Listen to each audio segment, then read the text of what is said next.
Pengembaraan The Streets kali ini, kita ke bandar tertua di Malaysia, Ipoh.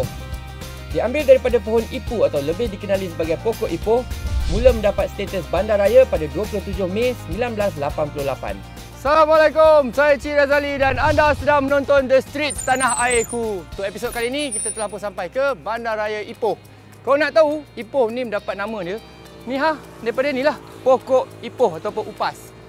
Ni baru sikit, kalau nak tahu lebih tentang Bandaraya Ipoh, teruskan pengembaraan bersama saya dalam rancangan The Streets Tanah Airku.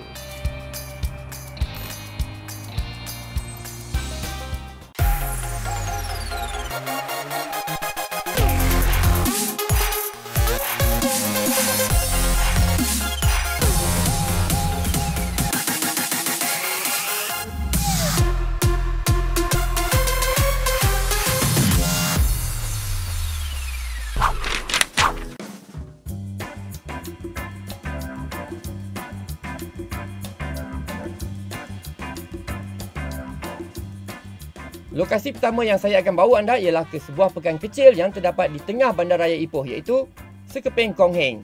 Pada asalnya, kawasan ini hanyalah sebuah pekan kecil lama masyarakat Cina.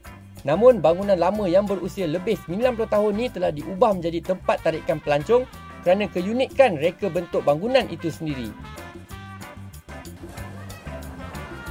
Inilah dia. Kat Ipoh ni, dia memang menarik. Boleh dikatakan kebanyakan lorong-lorong dan celah-celah jalan kat sini ada benda untuk kita terokai. Macam ni dekat Kong Heng.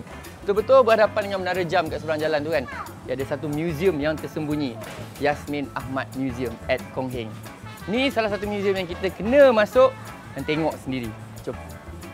Hello. Hi, how are you? Fine, So how are you? Selamat datang. Thank you. Museum Yasmin Ahmad.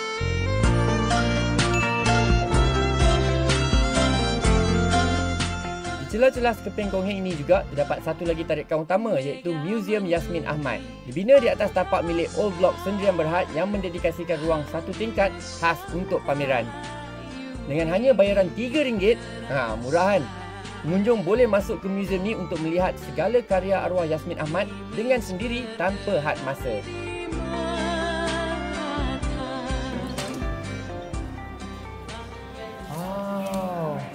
Selamat datang ke Yasmin Ahmad Museum Cik. Inilah museum kami yang terletak di Ipoh. Okey. Kami telah beroperasi semenjak bulan Oktober 2014. Siapa punya usaha ni? Siapa yang buka galeri ni ataupun museum ni? Founder ni memang Mak Enom, mak arwah Yasmin Ahmad sendiri. Iklan-iklan dan filem arahan beliau sememangnya memberikan satu nostalgia, terutama kepada warga tempatan. Sampai sekarang ni, saya masih terkesan dengan iklan-iklan arahan beliau. Memang menyentuh jiwa. Nampak tu. Bagus sangat apa yang arwah cakap kan. Dia kata baju tradisional tu memberi kita satu apa orang cakap tu, dignity. How do you say dignity in Malay? Satu semangat jati diri. Sebab tak kira umur, tak kira kecil, dewasa ke besar ke, pakai baju tradisional kita yang melambangkan siapa diri kita. Apa yang menariknya ialah idea dekorasi ini dicetuskan oleh ibu dan adik arwah Yasmin Ahmad sendiri bagi memperingati karya seni beliau, dan kini ianya menjadi daya tarikan pelancong di Ipoh Perak. Nampak ni macam santai-santai je kan. Inilah dia punya screening room. Kalau kita nak datang santai dengan kawan-kawan, kita boleh minta tengok yang mana filem-filem yang pernah. Filem arwah. Mana-mana yang diterbitkan oleh arwah macam Talentai, Muala, Gubra dan sebagainya. Di sinilah kita akan buat screening untuk para-para pelawat yang mengunjungi Museum Yasmin Ahmad. Ya. Kan banyak museum yang kita boleh masuk santai, lepak, tengok filem kan. Ya, Ini salah satunya. Salah satu daripadanya. Dan di sekelilingnya didapati gambar-gambar kepunyaan arwah semasa riwayat dia lah. Dan terdapat di sini yang dibuat sendiri oleh Leo Burnett yang mengendalikan tempat ni. Sememangnya pembinaan museum ini seakan meneruskan legasi yang ditinggalkan oleh Yasmin Ahmad. Rugi rasanya kalau berkunjung ke Bandar Ipoh tanpa dilengkapi memori di Sekeping Kong Heng. Sepanjang laluan Kong Heng Square ni terdapat banyak gerai yang menjual barangan perhiasan, cenderamata dan pelbagai lagi. Benda-benda macam ni saya memang suka lah kan nampak ni. Dia ada macam satu bazar dekat Sekeping Kong Heng kan. Dia ada satu kawasan dan semua barang-barang lokalnya DIY, buat sendiri, handmade, buat dengan tangan. Nampak ni? Sini burung hantu ni. Comelnya. Kalau dah singgah dekat Kong Heng Square ni, kenalah try satu lagi tarikan yang ada kat sini. Ais kepal. Weh, apa ni? Weh, ais kepai ah. Ni masa saya kecil-kecil dulu ni, saya selalu makan benda-benda ni kan. Ais kepai ni kan. Ais kepai ah, ais ball eh. Can I have one? One please.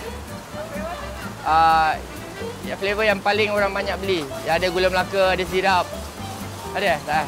Ada? Nampak tu masa kecil-kecil dulu dia ada dekat ni macam naik basikal dia jual kat tepi padang je, rumah lama kat Penang kan. Kita panggil ais kepai. Dia datang kat sini ada lagi kan. Nampak tu.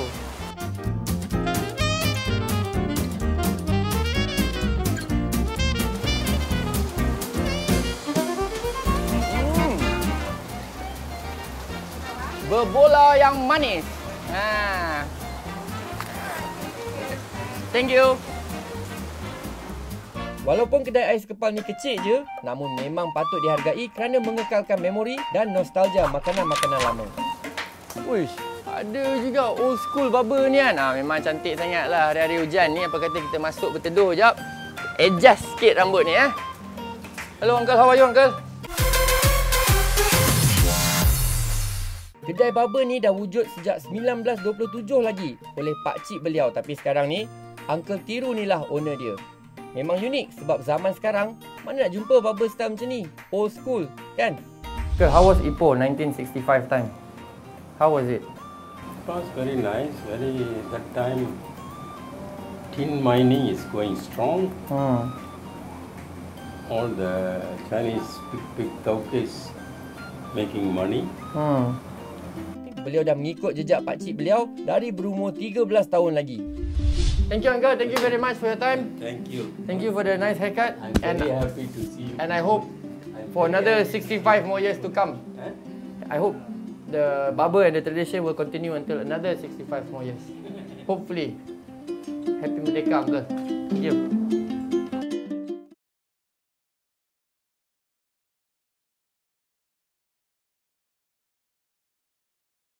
Bagi pengumpul barang-barang lama dan antik, anda pasti suka tempat ni. Pasar Karat ni bukan je jadi tumpuan orang tempatan tapi juga pelancong asing. Lok Keng adalah nama panggilan yang diberikan oleh pengunjung sempena nama bazar Lam Lok Keng. Oh yo, kat sini memang banyaklah benda-benda rare yang kita memang suka cari benda-benda rare, benda-benda yang susah cari. Inilah tempat dia, memory lane ataupun orang panggil Lok Keng. Kat sini dia lebih kurang macam Pasar Karat, tapi inilah dia Pasar Karat yang paling besar pernah saya pergi. Semua barang-barang kat sini memang barang-barang yang pelik-pelik, tak percaya. Jom jalan-jalan kita tengok sini. Wow. Kebanyakan peniaga mempamerkan barang jualan mereka di atas tikar yang dibentang di bawah payung masing-masing. Pasar Lok Keng ni panjangnya lebih kurang 2 km dan bukan setakat tu je. Di celah-celah lorong di sekitar Jalan Holly turut dipenuhi dengan penjaja kecil. Itulah kedai terbuka mereka. Mudah, ringkas dan sempoi. Nampak tu. Clarinet pun ada. Jadi kalau kita rasa macam ada serangan gas-gas beracun ke apa ke, boleh lah kita pakai yang sini kan. Sebab kadang-kadang kalau ada luka ke apa kita perlukan pertolongan. nampak. Uyo. Wow. Ni yang best ni. Ni zaman mana ni bang? Ni zaman Jepun bang. Jepun Macam ni jual berapa bang? 80 ni kalau siapa yang collect benda-benda antik, yang suka benda-benda combat askar-askar kan. Ni zaman Jepun punya. Ori ni. Berat ni. Pasar Lok Keng kini diberi nafas baru dengan nama Memory Lane. Tapi penduduk kat sini lebih serasi dengan nama Pasar Lok Keng sebab memberi makna yang tersendiri dan ada nostalgianya.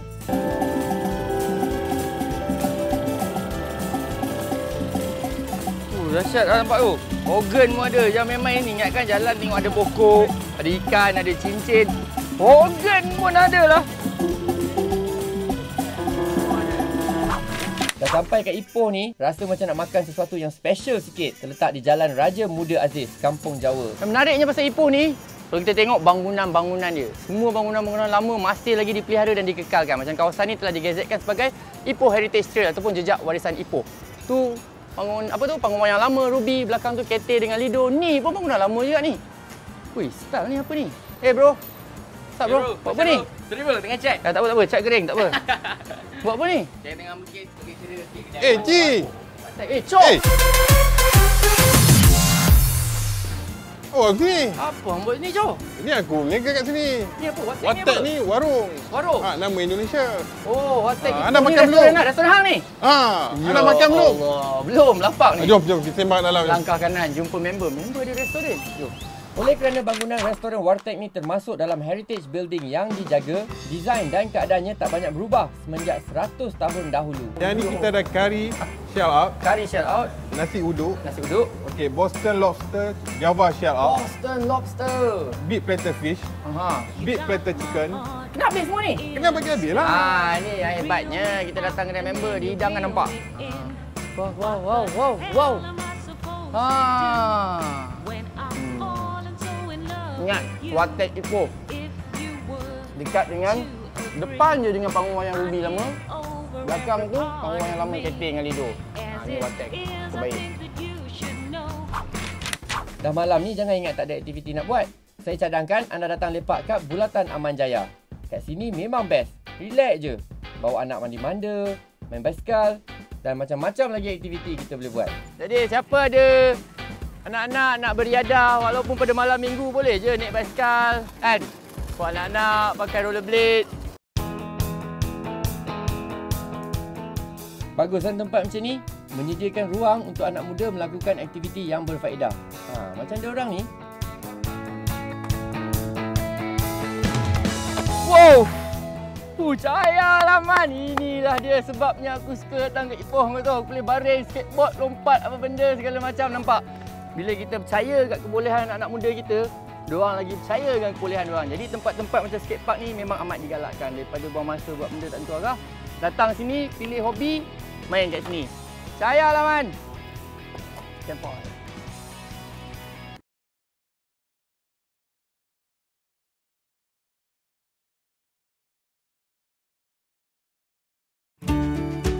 Lebih kurang sejam dari Ipoh, pengembaraan The Streets diteruskan lagi ke salah sebuah tempat yang terkenal dengan pembuatan senjata tradisional Melayu, iaitu Kuala Kangsar. Inilah dia yang dicari-cari. Ingat nama ni Abdul Mazin bin Abdul Jamil ataupun lebih dikenali dengan panggilan Pak Mazin. Pak Mazin ni ialah pembuat keris yang termasyhur di Malaysia. Kita tak boleh lupakan warisan dan budaya kita. Jadi itulah sebabnya saya cari Pak Mazin ni. Nak tengok cara dia buat keris, belajar cara dia buat keris dan jumpa orang dia sendiri. Jom. Beliau turut diberi kepercayaan oleh Istana Negara untuk menghasilkan keris, satu daripada alat kebesaran bagi kegunaan adat istiadat pertabalan Duli Yang Maha Mulia Seri Paduka Baginda Yang di-Pertuan Agong yang ke-15 Sultan Muhammad ke-5. Pak Mazin, sebelum nak cerita pasal keris yang Pak Mazin tengah buat sekarang ni, nak tahu dulu sejarah Pak Mazin sendiri. Dah berapa lama Pak Mazin buat dan mana Pak Mazin belajar buat sekarang? Pak Mazin ni ialah turunan daripada tukang juga lah, tukang mamat macam tu. Memang cuk moyang ya. Datuk Pak Mazin nama Pandak Alam. Pandak Alam. Bapa nama Abdul Jamil lah. Pak Mazin lahir ni tahun 1950 di kampung Beran Jangkat ni. Ini menjadi antara punca yang berjaya mengangkat nama Pak Mazin bukan sahaja di Kuala Kangsar, malah di seluruh negara. Dari zaman Kesultanan Melayu dahulu sehinggalah sekarang ini, keris masih menjadi lambang kebesaran institusi beraja negara Malaysia. Menurut Pak Mazin, masa yang diambil untuk menyiapkan setiap keris bergantung pada jenis dan jumlah besi yang digunakan dan juga reka bentuknya. Maknanya bukan je kena bertukar dengan besi tu, kena bertukar dengan kayu je. Lepas tu nak kena ukur-ukir ni lagi. Ini dia ukir ni dia panggil larik.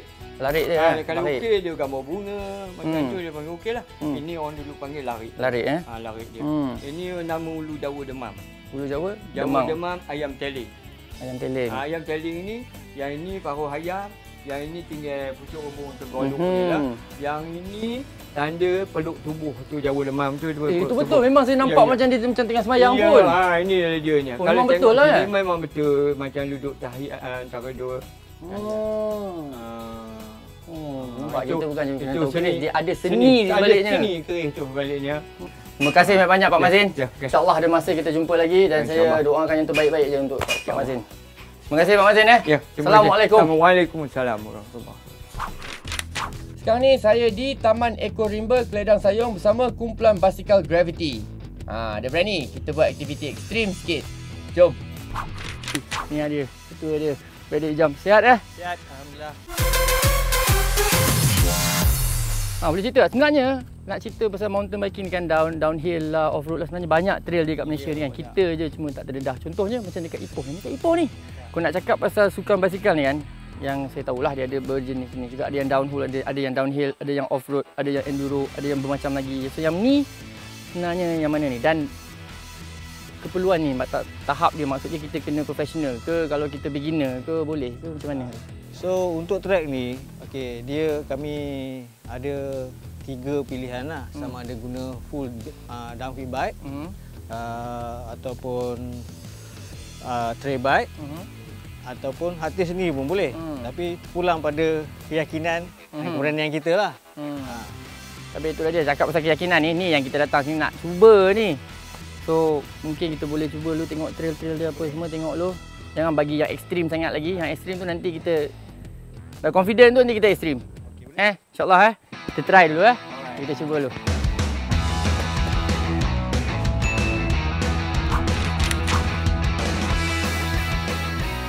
Selain keindahan alam semula jadi, permukaan muka buminya yang berbukit menjadi pilihan kaki sukan ekstrim ini.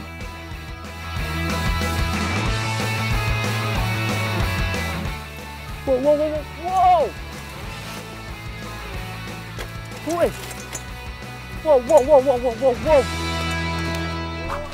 Wow, memang satu pengalaman yang luar biasa. Memang best, tapi memang ada gelabah-gelabah dia sikit. Kalau lah kan nampak diorang semua lompat bagai apa semua, kita turun slow, relax. Ada sebab dia. Sebabnya saya mentingkan keselamatan. Ini adalah kali pertama. Tapi kalau lagi banyak kita datang, lagi banyak kita praktis, lagi banyak kita confident, kita boleh lompat. InsyaAllah boleh Jam InsyaAllah. Di apa pun pengalaman yang kat sini memang cukup terbaik. Memang sempoi. Thank you Jam. Ingat tu datang sini cari Club Berbasikal Gravity. Terima kasih.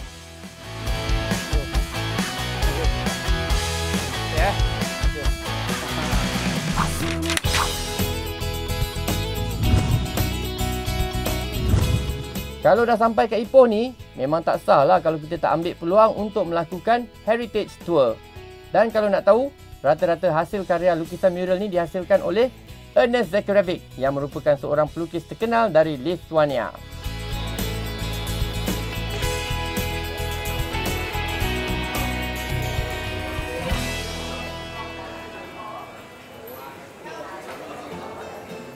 Ni namanya Concubine Lane. Dekat sini ada banyak kedai-kedai yang unik. Ada banyak kedai-kedai kecil yang jual barang-barang yang antik, barang-barang vintage dan barang-barang yang pelik lah. Souvenir apa semua banyak juga kat lorong ni. Dan kalau nak ambil fotografi, yang minat fotografi pun memang cantik lah jalan ni. Nak set aperture ke, nak set shutter speed ke, nak main dengan tripod ke. Yang ada drone, nak terbang drone kat atas ni pun boleh kak. Hey! Hai! Ada orang kat atas tu. Terkenal dengan panggilan Concubine Lane ataupun Yi Lei Hong dalam bahasa Cina, ia membawa maksud lorong gundik. Lorong ini pernah menjadi tempat simpanan gundik-gundik ataupun wanita simpanan bagi golongan kaya Cina dan pegawai-pegawai British. Lorong ini dipercayai wujud semenjak tahun 1908 lagi. Inilah dia mural yang famous kat Ipoh ni. Kalau nak tahu dekat Heritage Trail ni memang banyak mural-mural yang macam ni, memang cantik. Dan dengan ini sampai di sini saja episod The Streets Tanah Airku di Ipoh. Macam Ipoh, menarik kan? Banyak tempat yang cantik, banyak bangunan lama, banyak sejarah yang kita belajar. Jadi kalau kesempatan, datanglah melancong ke sini. Okay, kita jumpa lagi lah episod The Streets Tanah Airku yang lain. Saya Cik Razali. Ingat, jangan jadi pelancong, jadilah pengembara. Assalamualaikum.